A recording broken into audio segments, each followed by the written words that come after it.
Assalamualaikum warahmatullahi wabarakatuh.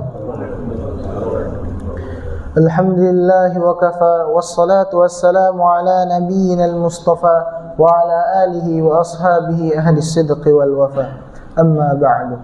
Segala puji bagi Allah Subhanahu wa taala yang telah melimpahkan berbagai nikmatnya kepada kita, yaitu nikmat iman, nikmat Islam, juga nikmat sehat. Yang dengan nikmatnya ini kita bisa melangkahkan kaki kita untuk sholat berjamaah di dalam masjid.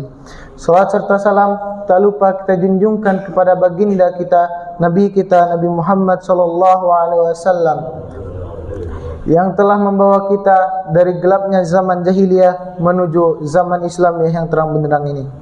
Jemaah salat subuh yang dirahmati Allah Subhanahu wa taala, pada kesempatan kali ini marilah kita mentadabburi firman Allah Subhanahu wa taala yang terdapat dalam Quran surat Al-Maun ayat 1 sampai 7. Allah Subhanahu wa taala berfirman, A'udzu billahi minasy syaithanir rajim. Bismillahirrahmanirrahim. أرأيت الذي يكذب بالدين فذلك الذي يدع اليتيم ولا يحض على طعام المسكين فويل للمصلين الذين هم عن صلاتهم ساهون الذين هم يراءون ويمنعون الماعون صدق الله العظيم. Asbabun nuzul surat Al-Maun disebutkan bermula dari kisah yang diriwayatkan Ibnu Mundir, di mana saat tersebut ada banyak orang-orang munafik yang gemar menunjukkan ibadahnya di hadapan orang lain. Namun saat sendirian mereka meninggalkan ibadah tersebut. Selain berbuat ria terhadap ibadah, mereka juga kerap menghardik anak yatim dan enggan membantu para fakir miskin. Dengan diturunkannya surat Al-Maun yang berisi ciri-ciri pendusta agama tadi, maka diharapkan umat muslim dapat senantiasa menebarkan kebaikan dan cinta kasih dengan memperlakukan anak yatim dengan baik, serta bersedia untuk mengulurkan tangan pada fakir miskin. Selain itu, para muslim juga diharapkan dapat menghindari sifat ria dan kikir agar tidak digolongkan sebagai para pendusta. Allah Subhanahu wa taala berfirman, Ara'aital ladzi yukadzibu biddin, tahukah kamu orang-orang yang mendustakan agama? Fadzalikal ladzi yad'ul yatim, maka itulah orang-orang yang menghardik anak yatim. Wala yahuddu ala ta'amil miskin, dan tidak mendorong memberi makan orang miskin. Ayat ini memulai dengan pertanyaan retoritas, bertanya tentang mereka yang mengingkari kebenaran agama. Adakah engkau melihat orang yang mendustakan agama? Itulah dia yang mengabaikan anak yatim, membiarkan mereka menangis tanpa pelukan kasih. Orang yang mengaku beriman namun tak tergugah hatinya memberi makan orang miskin, sungguh telah kehilangan makna dari ajaran yang suci ini. Orang yang mendustakan agama adalah orang yang kasar dan mengabaikan hak anak yatim.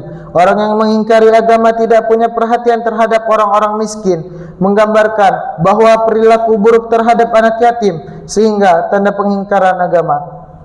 Fawailul lil musallin, maka celakalah orang-orang yang salat. Alladzina hum an salatihim sahun, yaitu orang-orang yang lalai terhadap salatnya. Lihatlah betapa salat yang dilakukan tanpa hati hanyalah gerakan kosong yang jauh dari ridha ilahi. Mereka yang salat namun lalai hanya sekedar menunaikan kewajiban tanpa rasa, tak ubahnya seperti ombak yang tak membawa manfaat. Salat mereka adalah perhiasan bagi mata dunia, namun kosong bagi langit yang senantiasa menanti keikhlasan. Dan celakalah bagi mereka yang tak sudi memberikan bantuan, walau sekecil apapun.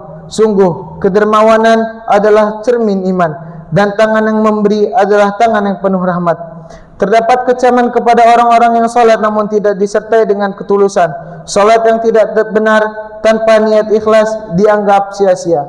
Orang-orang yang salat tapi lalai atau tidak memperhatikan pentingnya salat yang benar, mengkritik orang yang melakukan ibadah hanya secara formalitas dan mengabaikan tujuan spiritual.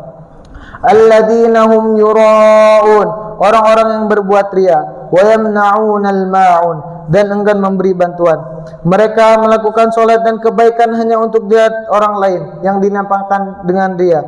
Surat ini memperingatkan kepada kita tentang sikap riya dalam beribadah yang menghilangkan nilai keikhlasan. Orang yang pelit dan enggan membantu orang lain dalam hal-hal kecil menekankan pentingnya membantu sesama, bahwa dalam hal yang dianggap sepele, ma'un, yaitu bantuan kecil. Wahai jiwa yang beriman, dengarkanlah suara langit dalam surat Al-Ma'un yang menyingkap tabir hati manusia. Dalam deretan kata yang Allah titipkan, tersiratlah makna dalam tentang kasih sayang yang tak terbatas. Wahai hati yang mendengar, ambillah tadabbur dari ayat-ayat ini, sebab iman bukanlah hanya kata, tapi hidup dalam perbuatan yang mulia. Jangan biarkan hati menjadi keras dan tangan menjadi kikir, karena di balik setiap senyum anak yatim dan setiap butir nasi yang kita berikan tersimpan keridhaan Allah Subhanahu wa taala yang menunggu kita. Doa dan harapan. Ya Allah, jadikanlah salat kami khusyuk dan penuh makna. Lembutkanlah hati kami untuk peduli dan memberi. Jauhkanlah kami darinya dan kekerasan hati. Semoga kita menjadi hamba yang lembut hati, selalu mengingat bahwa di balik setiap amal kecil ada pahala besar yang disiapkan oleh Allah Subhanahu wa taala. Jemaah salat subuh yang dirahmati Allah Subhanahu wa taala, sebelum kita tutup majelis ini, marilah kita bermunajat kepada Allah Subhanahu wa taala agar terhindar dari sikap riya maupun kerasnya hati. Bismillahirrahmanirrahim. Alhamdulillahi rabbil alamin. Hamdan yuafi ni'amahu wa yukafi mazidah. Ya Rabbana lakal hamdu wa lakas syukru kama yanbaghi li jalali wajhikal karim wa azimi sultanik. Allahumma salli wa sallim ala sayyidina Muhammad wa ala ali sayyidina Muhammad. Ya Allah yang maha besar dan maha kuasa, kami mohon kepada Engkau ya Allah untuk para musyrif, orang tua asuh, donatur, pembina dan pengurus yayasan, pengurus ponpes dan umat muslimin dan muslimat, agar diampuni dosa-dosanya, dosa besar, dosa kecil, disengaja ataupun tidak disengaja, agar diberi hidayah agar dapat melaksanakan semua perintah-Mu dan meninggalkan semua larangan-Mu, agar diberi kesehatan agar bisa istiqomah dalam melaksanakan ibadah baik yang wajib maupun yang sunnah, diberi rezeki yang luas dan berkah agar mau berbagi kepada anak yatim dan duafa dan perjuangan Islam, diberi kemampuan bisa bersabar jika menerima musibah dan pandai mensyukuri kenikmatan, diberi keturunan yang qurrata ayun, keturunan yang soleh dan solehah. Rabbana atina fid dunya hasanah wa fil akhirati hasanah wa qina adzabannar.